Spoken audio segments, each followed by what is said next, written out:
বিসমিল্লাহির রহমানির রহিম। স্বাধীনতা প্রিয়, গণতন্ত্র প্রিয় দেশবাসী, আসসালামু আলাইকুম। 5ই আগস্ট, আজ থেকে ঠিক 1 বছর আগে 2024 সালের এই দিনে ফ্যাসিস্ট বাংলাদেশ ছেড়ে পালিয়েছে। রাহমুক্ত হয়েছে বাংলাদেশ। স্বাধীনতা প্রিয়, গণতন্ত্র প্রিয় জনগণের জন্য দিনটি আনন্দের, দিনটি বিজয়ের। রাহমুক্ত বাংলাদেশের এই দিনটিকে অন্তর্বর্তীকালীন সরকার জুলাই গণ অভ্যুত্থান দিবস হিসেবে ঘোষণা করেছে। তাবেদার মুক্ত বাংলাদেশের জনগণ প্রতি বছর এই দিনটিকে স্বাধীনভাবে সানন্দে সরকারি ছুটির দিন হিসেবে উপভোগ করবে।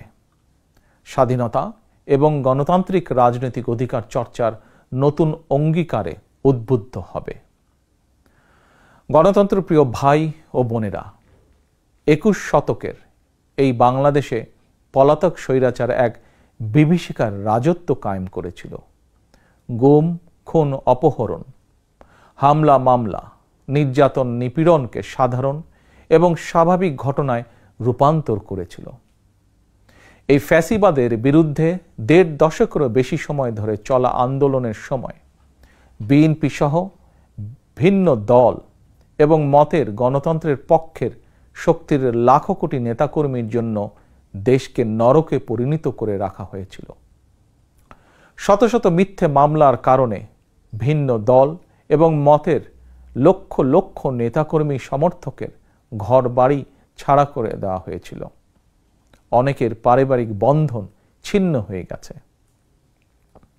গণতন্ত্রকামী মানুষের কণ্ঠ রুদ্ধ করতে পলাতক স্বৈরাচারের নির্দেশে দেশে শত শত গোপন বন্দিখানা, আয়নাঘর বানানো হয়েছিল।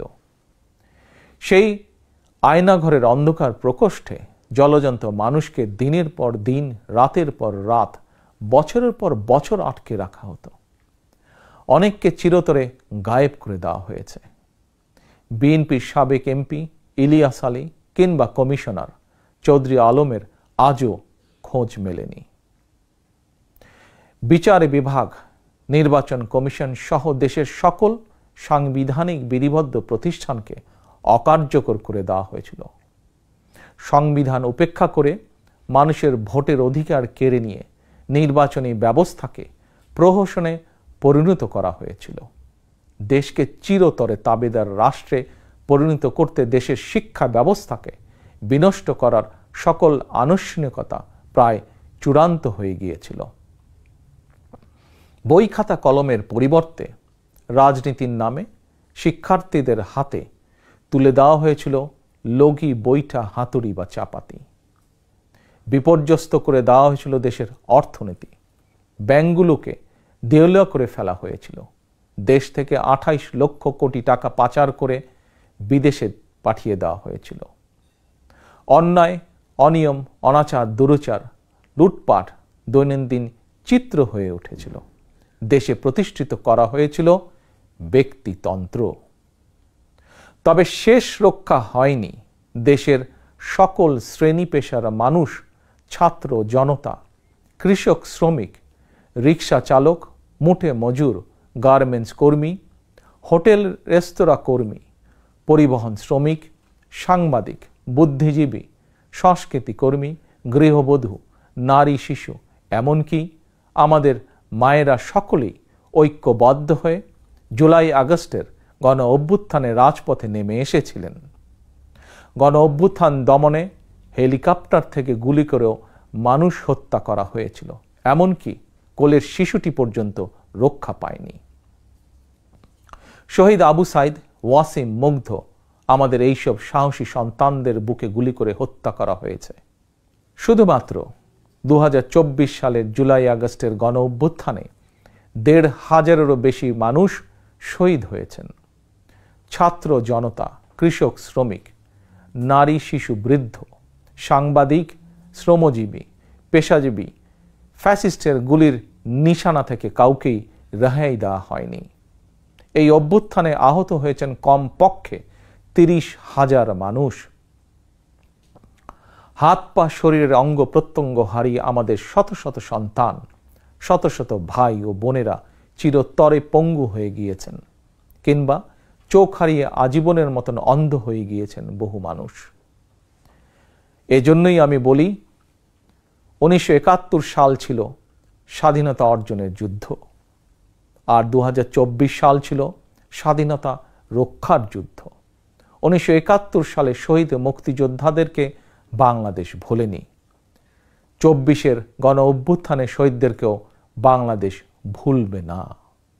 71 সাল থেকে আজ পর্যন্ত দেশ এবং জনগণের স্বাধীনতা অর্জন, স্বাধীনতা রক্ষা, স্বৈরাচার এবং ফ্যাসিবাদে বিরোধী আন্দোলন, গণতন্ত্র পুনঃপ্রতিষ্ঠার আন্দোলন, এভাবেই ইতিহাসের প্রতিটি বাঁকে বাঁকে লাখো মানুষ হয়েছেন শহীদ।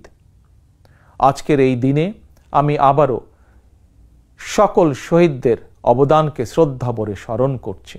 আহতদের দ্রুত আরোগ্য লাভের জন্য আল্লাহর দরবারে প্রার্থনা করছি।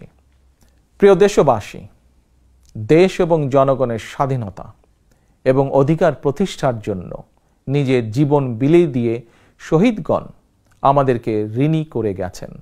এবার শহীদদের প্রতি আমাদের ঋণ পরিশোধের পালা। শহীদ পরিবারের কাছে সমগ্র বাংলাদেশ ঋণী। দেশে জনগণের রাজনৈতিক এবং অর্থনৈতিক ক্ষমতায়ন নিশ্চিত করে সাম্য, মানবিক মর্যাদা, সামাজিক সুবিচার প্রতিষ্ঠার মাধ্যমে একটি ইনসাফ ভিত্তিক গণতান্ত্রিক মানবিক বাংলাদেশ গঠনের মাধ্যমেই আমরা শহীদদের প্রতি ঋণ পরিশোধ করতে পারি।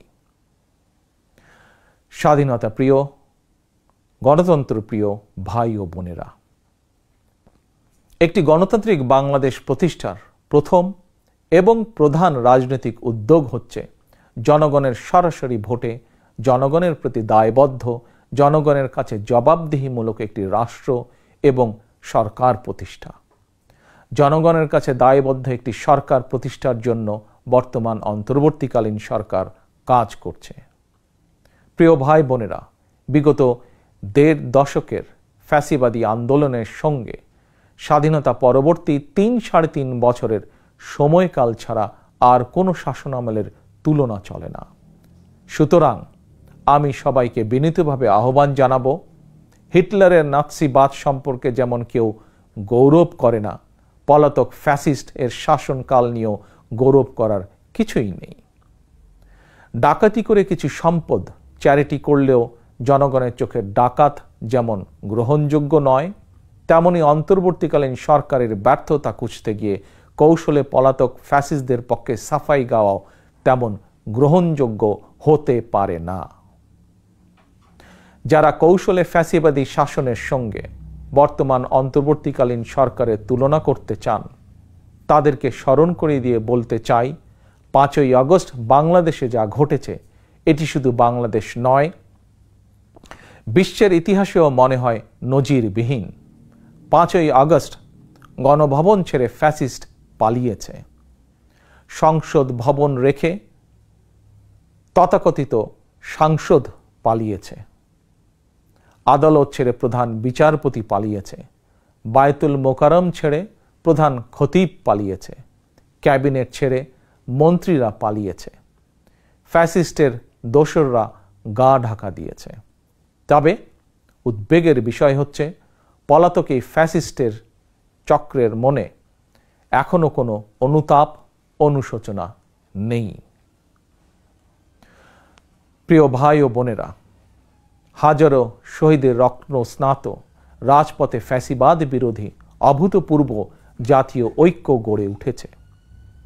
বাংলাদেশে আর কখনোই ফ্যাসিবাদ কায়েম হবে না ইনশাআল্লাহ। কাউকে গণতন্ত্র হত্যা করার সুযোগ দেওয়া হবে না। বাংলাদেশকে আর কখনোই তাবেদার রাষ্ট্রে পরিণত করতে দেওয়া হবে না ইনশাআল্লাহ। আমি মনে করি এসব প্রশ্নে জাতীয় ঐক্য বহাল আছে, থাকবে ইনশাআল্লাহ।